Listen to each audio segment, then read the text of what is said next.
Hypnos by Howard Phillips Lovecraft. To SL. Apropos of sleep, that sinister adventure of all our nights, we may say that men go to bed daily with an audacity that would be incomprehensible if we did not know that it is the result of ignorance of the danger. Baudelaire.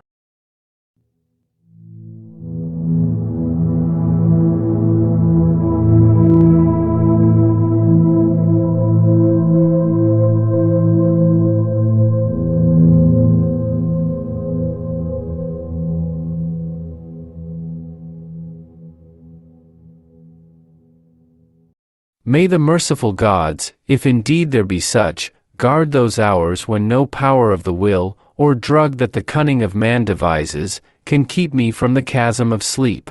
Death is merciful, for there is no return therefrom, but with him who has come back out of the nethermost chambers of night, haggard and knowing, peace rests nevermore. Fool that I was to plunge with such unsanctioned frenzy into mysteries no man was meant to penetrate, fool or god that he was. My only friend, who led me and went before me, and who in the end passed into terrors which may yet be mine. We met, I recall, in a railway station, where he was the center of a crowd of the vulgarly curious. He was unconscious, having fallen in a kind of convulsion which imparted to his slight black-clad body a strange rigidity. I think he was then approaching 40 years of age, for there were deep lines in the face, wan and hollow-cheeked, but oval and actually beautiful, and touches of gray in the thick, waving hair and small full beard which had once been of the deepest raven black. His brow was white as the marble of Pentelicus, and of a height and breadth almost godlike. I said to myself, with all the ardor of a sculptor, that this man was a faun statue out of antique Hellas, dug from a temple's ruins and brought somehow to life in our stifling age only to feel the chill and pressure of devastating years. And when he opened his immense, sunken, and wildly luminous black eyes, I knew he would be thenceforth my only friend. The only friend of one who had never possessed a friend before. For I saw that such eyes must have looked fully upon the grandeur and the terror of realms beyond normal consciousness and reality, realms which I had cherished in fancy, but vainly sought. So as I drove the crowd away, I told him he must come home with me and be my teacher and leader in unfathomed mysteries, and he assented without speaking a word. Afterward I found that his voice was music, the music of deep viols and of crystalline spheres. We talked often in the night, and in the day, when I chiseled busts of him and carved miniature heads in ivory to immortalize his different expressions. Of our studies it is impossible to speak, since they held so slight a connection with anything of the world as living men conceive it. They were of that vaster and more appalling universe of dim entity and consciousness which lies deeper than matter, time, and space, and whose existence we suspect only in certain forms of sleep. Those rare dreams beyond dreams which come never to common men, and but once or twice in the lifetime of imaginative men. The cosmos of our waking knowledge, born from such an universe as a bubble is born from the pipe of a jester, touches it only as such a bubble may touch its sardonic source when sucked back by the jester's whim. Men of learning suspect it little, and ignore it mostly. Wise men have interpreted dreams, and the gods have laughed. One man with oriental eyes has said that all time and space are relative, and men have laughed. But even that man with oriental eyes has done no more than suspect. I had wished and tried to do more than suspect, and my friend had tried and partly succeeded. Then we both tried together, and with exotic drugs courted terrible and forbidden dreams in the tower studio chamber of the old manor house in hoary Kent. Among the agonies of these after days is that chief of torments, inarticulateness. What I learned and saw in those hours of impious exploration can never be told, for want of symbols or suggestions in any language. I say this because from first to last our discoveries partook only of the nature of sensations correlated with no impression which the nervous system of normal humanity is capable of receiving. They were sensations, yet within them lay unbelievable elements of time and space. Things which at bottom possess no distinct and definite existence. Human utterance can best convey the general character of our experiences by calling them plungings or soarings, for in every period of revelation some part of our minds broke boldly away from all that is real and present, rushing aerially along shocking, unlighted, and fear-haunted abysses, and occasionally tearing through certain well-marked and typical obstacles describable only as viscous, uncouth clouds or vapors. In these black and bodiless flights we were sometimes alone and sometimes together. When we were together, my friend was always far ahead. I could comprehend his presence despite the absence of form by a species of pictorial memory whereby his face appeared to me, golden from a strange light and frightful with its weird beauty, its anomalously youthful cheeks, its burning eyes, its Olympian brow, and its shadowing hair and growth of beard. Of the progress of time we kept no record, for time had become to us the merest illusion. I know only that there must have been something very singular involved, since we came at length to marvel why we did not grow old. Our discourse was unholy, and always hideously ambitious. No god or demon could have aspired to discoveries and conquests like those which we planned in whispers. I shiver as I speak of them, and dare not be explicit, though I will say that my friend once wrote on paper a wish which he dared not utter with his tongue, and which made me burn the paper and look affrightedly out of the window at the spangled night sky. I will hint, only hint, that he had designs which involved the rulership of the visible universe, and more designs whereby the earth and the stars would move at his command, and the destinies of all living things be his. I affirm, I swear, that I had no share in these extreme aspirations. Anything my friend may have said or written to the contrary must be erroneous, for I am no man of strength to risk the unmentionable warfare in unmentionable spheres by which alone one might achieve success.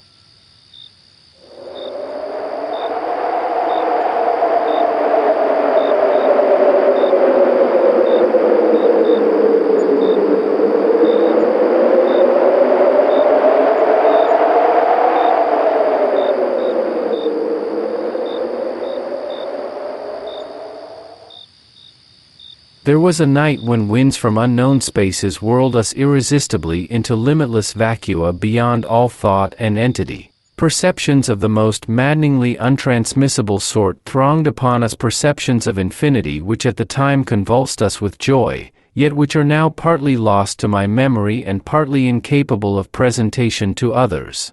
Viscous obstacles were clawed through in rapid succession, and at length I felt that we had been borne to realms of greater remoteness than any we had previously known. My friend was vastly in advance as we plunged into this awesome ocean of virgin ether, and I could see the sinister exultation on his floating, luminous, too youthful memory face. Suddenly that face became dim and quickly disappeared, and in a brief space I found myself projected against an obstacle which I could not penetrate. It was like the others, yet incalculably denser, a sticky, clammy mass, if such terms can be applied to analogous qualities in a non-material sphere.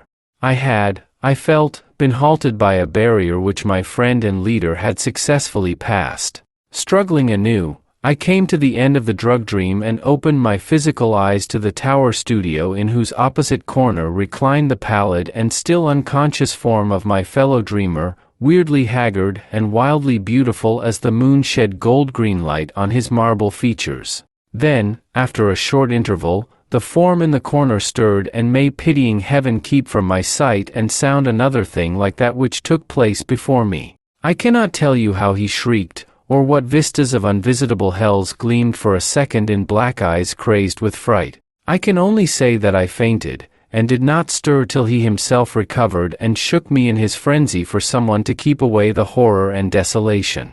That was the end of our voluntary searchings in the caverns of dream. Awed, shaken, and portentous, my friend who had been beyond the barrier warned me that we must never venture within those realms again. What he had seen, he dared not tell me, but he said from his wisdom that we must sleep as little as possible, even if drugs were necessary to keep us awake. That he was right, I soon learned from the unutterable fear which engulfed me whenever consciousness lapsed. After each short and inevitable sleep I seemed older, whilst my friend aged with a rapidity almost shocking. It is hideous to see wrinkles form and hair whiten almost before one's eyes. Our mode of life was now totally altered. Heretofore a recluse so far as I know, his true name and origin never having passed his lips, my friend now became frantic in his fear of solitude. At night he would not be alone, nor would the company of a few persons calm him. His sole relief was obtained in revelry of the most general and boisterous sort, so that few assemblies of the young and the gay were unknown to us. Our appearance and age seemed to excite in most cases a ridicule which I keenly resented, but which my friend considered a lesser evil than solitude. Especially was he afraid to be out of doors alone when the stars were shining, and if forced to this condition he would often glance furtively at the sky as if hunted by some monstrous thing therein. He did not always glance at the same place in the sky. It seemed to be a different place at different times. On spring evenings it would be low in the northeast. In the summer it would be nearly overhead. In the autumn it would be in the northwest. In winter it would be in the east, but mostly if in the small hours of morning. Midwinter evenings seemed least dreadful to him. Only after 2 years did I connect this fear with anything in particular, but then I began to see that he must be looking at a special spot on the celestial vault whose position at different times corresponded to the direction of his glance, a spot roughly marked by the constellation Corona Borealis. We now had a studio in London, never separating, but never discussing the days when we had sought to plumb the mysteries of the unreal world. We were aged and weak from our drugs, dissipations, and nervous overstrain, and the thinning hair and beard of my friend had become snow-white. Our freedom from long sleep was surprising, for seldom did we succumb more than an hour or two at a time to the shadow which had now grown so frightful a menace. Then came one January of fog and rain, when money ran low and drugs were hard to buy. My statues and ivory heads were all sold, and I had no means to purchase new materials, or energy to fashion them even had I possessed them. We suffered terribly, and on a certain night my friend sank into a deep breathing sleep from which I could not awaken him. I can recall the scene now. The desolate, pitch-black garret studio under the eaves with the rain beating down, the ticking of the lone clock, the fancied ticking of our watches as they rested on the dressing table, the creaking of some swaying shutter in a remote part of the house, certain distant city noises muffled by fog and space, and worst of all the deep, steady, sinister breathing of my friend on the couch. A rhythmical breathing which seemed to measure moments of supernal fear and agony for his spirit as it wandered in spheres forbidden, unimagined, and hideously remote. The tension of my vigil became oppressive, and a wild train of trivial impressions and associations thronged through my almost unhinged mind. I heard a clock strike somewhere. Not ours, for that was not a striking clock. And my morbid fancy found in this a new starting point for idle wanderings. Clocks. Time. Space. Infinity. And then my fancy reverted to the local as I reflected that even now, beyond the roof and the fog and the rain and the atmosphere, Corona Borealis was rising in the northeast. Corona Borealis, which my friend had appeared to dread, and whose scintillant semicircle of stars must even now be glowing unseen through the measureless abysses of ether.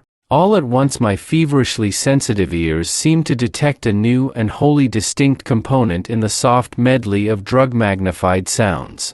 A low and damnably insistent whine from very far away, droning, clamoring, mocking, calling, from the northeast.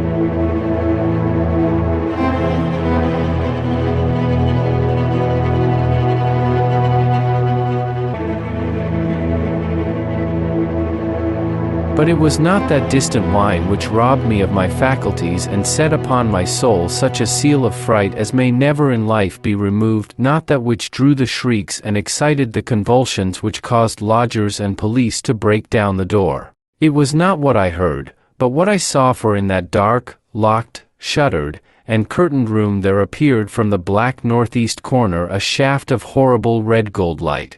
A shaft which bore with it no glow to disperse the darkness, but which streamed only upon the recumbent head of the troubled sleeper, bringing out in hideous duplication the luminous and strangely youthful memory face as I had known it in dreams of abysmal space and unshackled time, when my friend had pushed behind the barrier to those secret, innermost, and forbidden caverns of nightmare. And as I looked, I beheld the head rise, the black, liquid, and deep-sunken eyes open in terror, and the thin, shadowed lips part as if for a scream too frightful to be uttered. There dwelt in that ghastly and flexible face, as it shone bodiless, luminous, and rejuvenated in the blackness, more of stark, teeming, brain-shattering fear than all the rest of heaven and earth has ever revealed to me. No word was spoken amidst the distant sound that grew nearer and nearer, but as I followed the memory face mad stare along that cursed shaft of light to its source, the source whence also the whining came, I too saw for an instant what it saw, and fell with ringing ears in that fit of shrieking and epilepsy which brought the lodgers and the police. Never could I tell, try as I might, what it actually was that I saw, nor could the still face tell, for although it must have seen more than I did, it will never speak again. But always I shall guard against the mocking and insatiate Hypnos, lord of sleep, against the night sky, and against the mad ambitions of knowledge and philosophy. Just what happened is unknown, for not only was my own mind unseated by the strange and hideous thing, but others were tainted with a forgetfulness which can mean nothing if not madness. They have said, I know not for what reason, that I never had a friend, but that art, philosophy, and insanity had filled all my tragic life. The lodgers and police on that night soothed me, and the doctor administered something to quiet me, nor did anyone see what a nightmare event had taken place. My stricken friend moved them to no pity, but what they found on the couch in the studio made them give me a praise which sickened me, and now a fame which I spurn in despair as I sit for hours, bald, gray-bearded, shriveled, palsied, drug-crazed, and broken, adoring and praying to the object they found.